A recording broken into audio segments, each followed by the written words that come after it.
Lords of Chaos. Hey everyone, welcome to another Throwback Thursday. Today we will be discussing this book, Lords of Chaos. I think it was last time I did a video on Throwback Thursday, it was Lucifer Rising, and I read the interview by Euronymous. So I decided to kind of follow up with that and do this book. Now this is the first edition. As you can see, my copy's kind of roughed up a bit. Well read. Probably a book that I really like. But obviously we cannot discuss this book and leave this movie out. Here I am, an average teenager, you may think. But you couldn't be more wrong. I am the founder of Mayhem, the most infamous black metal band in the world. Now, a lot of people did not like this movie. I actually did like this movie.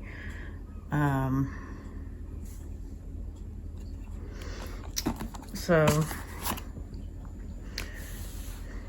here's what I'm going to say about the movie.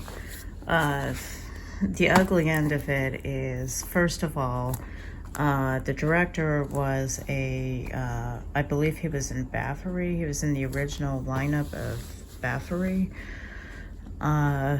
before they had their first album officially. And first of all, I don't know why he called this film Lords of Chaos. It has absolutely nothing to do with the black metal scene. Nobody in the black metal scene ever called themselves Lords of Chaos. It's like he looked at this book, but he didn't actually read it. So Lords of Chaos is actually the name of a gang of teenagers, and their story is recounted in this book. They idolized the Oklahoma City bomber Timothy McVeigh. The leader of the gang was known as God, and basically they did a whole series of arsons, and they also committed murder and bombings. So this book is actually named after them because later on in the book they make an appearance. Most of the book does.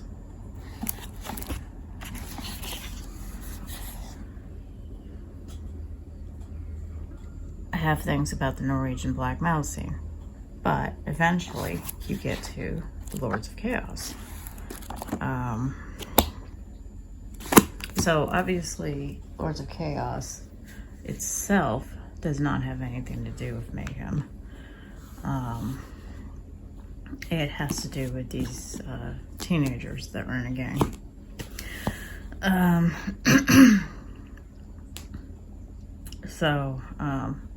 I have to say, I have not gotten to this book yet. I've had it for a while. I read a lot of true crime books. I might let everybody know once I've read this what I think of it. But getting back to this.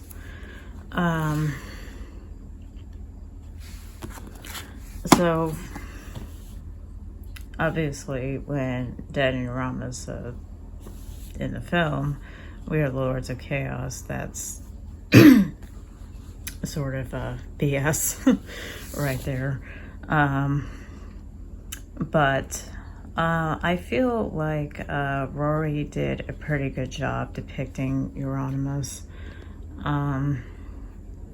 And I mean, I'm a fan of Euronymous, so I was like, oh, this is great, you know, even if there's a little bit of bullshit in there. The interesting thing is his girlfriend in that film, although she was not a real person, she did look like one of his girlfriends. She she had blonde hair, and there are some photos of them together. So yeah. But obviously the murder scene was probably the worst thing about this movie, because it was completely inaccurate. He did not cut his hair. He was sleeping at 3 a.m. when he was woken up. He was only in his underwear.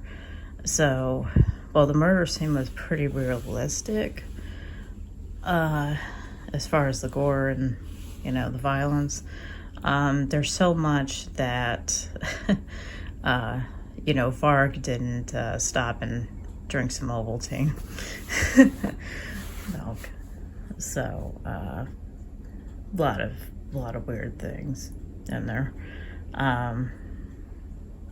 There's actually a photograph of a guy that was found dead in a stairwell that was wearing a jogging outfit, and it is believed that the director actually thought that was Euronymous' body, but actually the guy is called Epstein. So I will post that in the links if anybody wants to take a look at that image, because it's not him, but the director obviously was looking at that and was like, oh, let's put him in that outfit. The reality is Euronymous actually hated things about that. He believed that it was trend, so there's no fucking way he would be wearing any of that anyway. So, but it makes a good companion to this film, Until the Light Takes Us. It's a pretty good documentary. So, anyway, now we got that out of the way.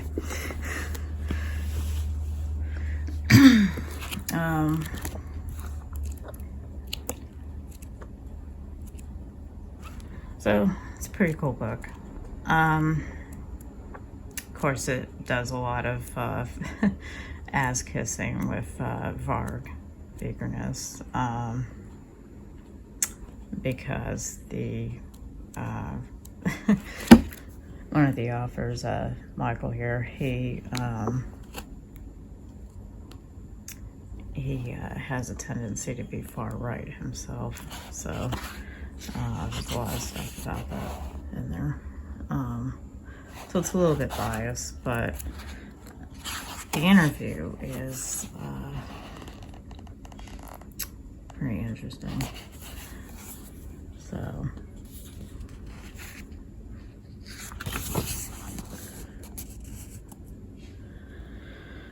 So, where did he die?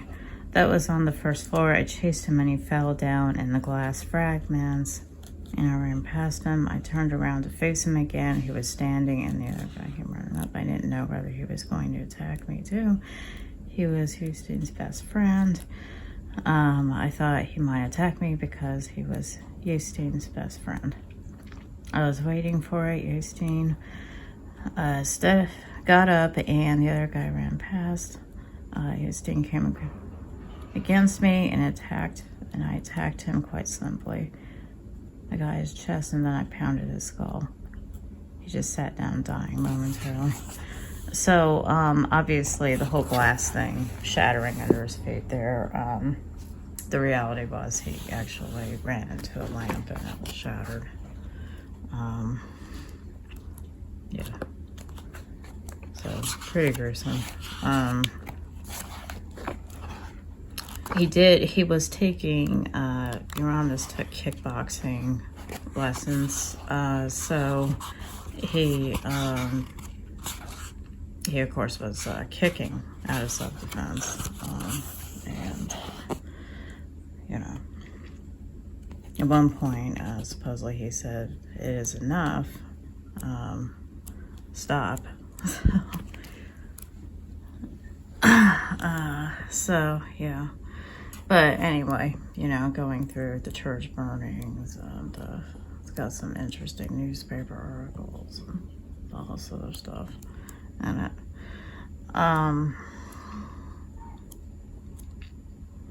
He did a pretty good job with the interviews and all that, I thought.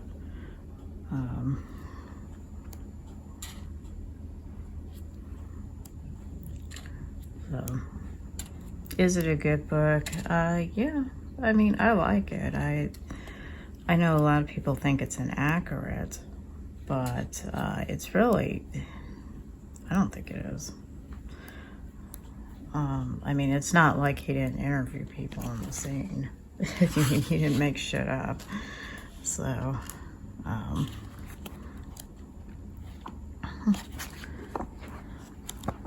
but the interesting thing is he goes into the influence of how the scene inspired other crimes later on. So he goes into, obviously, America, England, France, all these other places, and goes through kind of the crime that was going on in some of these other areas. So this wasn't just a Norwegian thing at the time period. We also have to remember this is kind of the tail end of the Satanic Panic. So,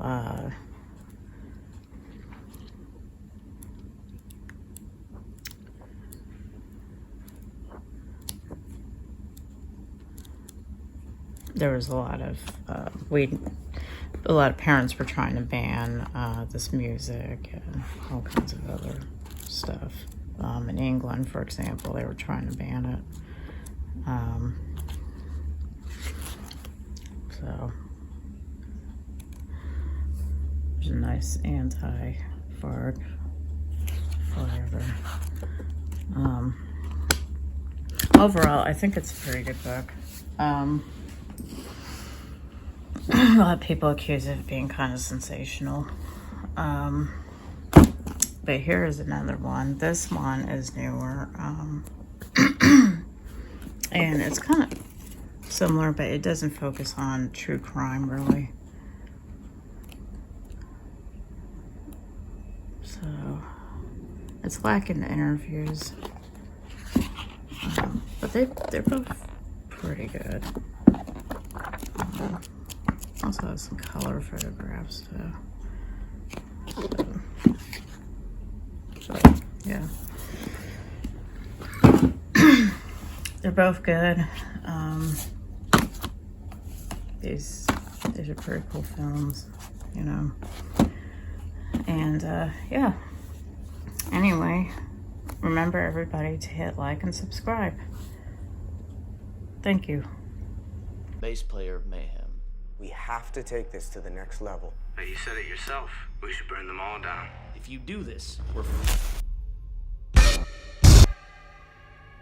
He did it. Either you do it for the cause and you take action, or you do it because you want attention.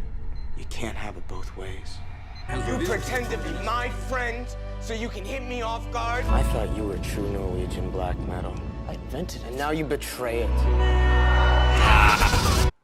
Do it. What? Pull the trigger!